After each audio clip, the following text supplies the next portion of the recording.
Well, that's the thing is that the Pacific plate, is going to slide under the plates on both sides of it, and that's going to allow the Atlantic to widen. And what's going to happen is that for the Atlantic to widen, the north end of South America is already rotating to the west. So that's going to crush the Caribbean plate, and most Caribbean islands and all of Central America, that's going to be destroyed as well. So the survivors in that area are going to be very few, if any. And what's happening is you see the southern end of South America is very firmly attached to Antarctic plate. It's not going anywhere. So if the top of South America moves to the west, which it would like to do, is slide over the Nazca plate and have the Pacific plate slide over that and push the Nazca plate down and go towards South America. So you get all this fracturing in Colombia and Peru and Bolivia right now.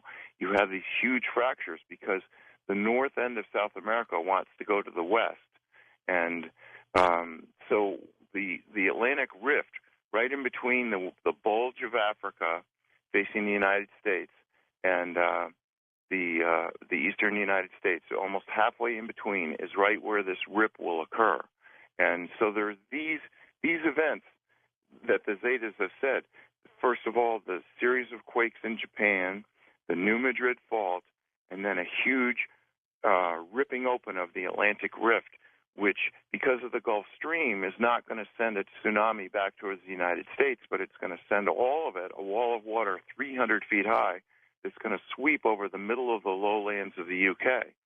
So you have the Prime Minister, Cameron, just had this giant, what he called the Nordic-Baltic Conference, which was an opportunity behind closed doors to meet with these people and say, what are we going to do? Because Denmark doesn't stand a chance. If you've ever been in Denmark, they talk about these Pacific islands that are barely higher than a 30-foot tsunami. Mm-hmm. There's nothing in Denmark that's higher than 300 feet. A wave would just wash right over it. All right, let's go back. Let's go to New York now. Jenny's with us. Go ahead, Jenny. Hi, how are you, gentlemen? Good, okay. Thank you. I'll ask my question and I'll hang up. How safe is upstate New York, like the Catskills? Maybe Gordon could recommend a safer place. All right. Well, they've all been known to get hit by earthquakes, but how badly, Gordon? No, not badly at all. Actually, a very safe place is Pennsylvania, believe it or not, and New York is going to be in pretty good shape. The Columbia Seismological Laboratory, which they train the best seismologists in the world. All of their seismographs are in upstate New York because it continually gets quakes. But you're talking ancient mountain formations that are rounded through the ages and very stable. And so there are going to be some quakes. And listen, there are valleys there, and there are lakes, and there are dams, and there's going to be flooding, but it's not going to be a total destruction. And as long as you're at a certain elevation above any of those dams, then you're going to be okay. And that's one thing, if you are in the New York State area, you should be examining if a dam were to break, well, where does your house stand in respect to that? These poor people in Japan, what do they do? I would guess most of them, Gordon, were unprepared for this. What do they do? Well, that's the thing is in my opinion, since probably 50 years, NASA has known exactly what was going to happen. And they confirmed it in 1983 when they first spotted Planet X coming in, and they've known that it's in between the Earth and the Sun right now. And I think it's a shame that so many people who knew didn't say a word and didn't prepare, because this is something that would take 50 years to prepare. And, you had the issues of the Cold War and different political and religious, it's just a mess. So you had basically nobody did anything. So now you have a situation where there's a slow-motion disaster. I mean, a land with 220 million people, Indonesia, is sinking right now. And it's almost as if you wouldn't know it. You wouldn't have any idea. And the Philippines, I mean, look at Indonesia. They had 23 active volcanoes. The Philippines have 23 active volcanoes.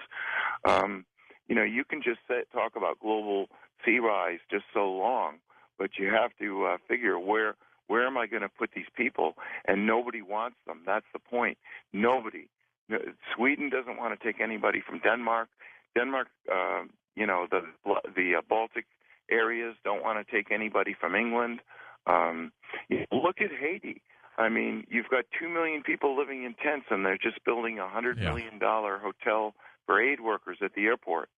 I don't understand it. I mean, it just defies any common sense, or if you have any empathy in your heart at all, how can you let this happen? I really don't understand it. Let's go to Riverside, California. Adrian's turn on Coast to Coast. Adrian, go ahead, please.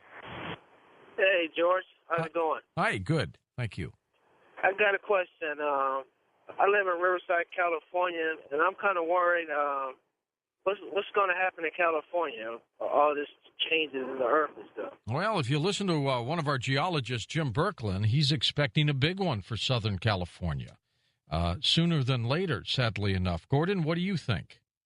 Well, it's absolutely true, because what's happening is, I said the North American plate is quite stable, but what's happening is the north end of South America wants to move to the west, and it's curving Mexico out towards the Pacific at the same time that Alaska wants to curve down over the north part of the Pacific plate. So basically all these land masses want to move into this space, this vacuum where the Pacific plate is. And so you have this huge curve of pressure put from Alaska to Mexico, and the elbow is centered right around San Diego. And it's a compression because you've got Mexico is moving towards it, Alaska is moving towards it, and that's where the inside of the elbow is. And what's going to release that is when the New Madrid Fault goes. So this is all connected, and you're going to have a breakthrough on the California coast into those inland valleys where the Salton Sea is, and San Fernando Valley, and all of the agriculture. Every single bit of it in California is going to be flooded with ocean water, and it's not going to drain. No, not at all. Next up, we go to Salt Lake City, Utah. Mary's turn. Go ahead, Mary.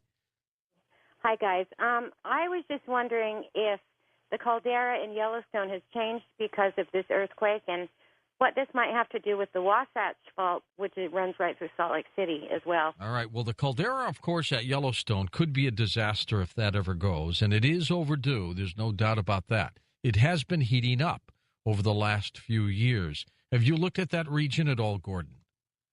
Yes, the Yellowstone is not going to be a supervolcano again. That's just not going to happen, but it is going to erupt, and you can expect all kinds of things going on there. They're going to shift the whole, all those hot springs and the vents and the uplifts of water.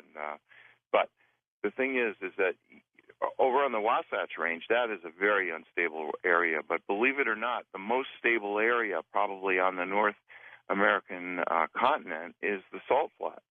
And if you wanted to survive pole shift, you could go out into the middle of the salt flats. Now, of course, you're going to have nothing, and you're in a flat place. But believe it or not, that is a survival place, because you wouldn't be able to live there permanently, but it would be a place that you would be away from the landslides and the uplifts and the shattering, because all these things are putting stress on everything. I mean, when we talk about an 8.5 quake or a 9 or a 10 rocking Japan, when pole shift happens, within a space of an hour, there's going to be earthquakes like that over the whole planet. I could say that probably there'll be very few buildings anywhere that would survive. All right. Thank you so much, Gordon, for your input. Next hour, Mark Lerner joins us. He's an astrologer. We're going to get his take on all of this and how does astrology fit into this. And then later on in the program, of course, open lines on Coast to Coast AM. General open lines tonight on Coast to Coast AM. I'll be right back with Mark Lerner. Don't touch your dial.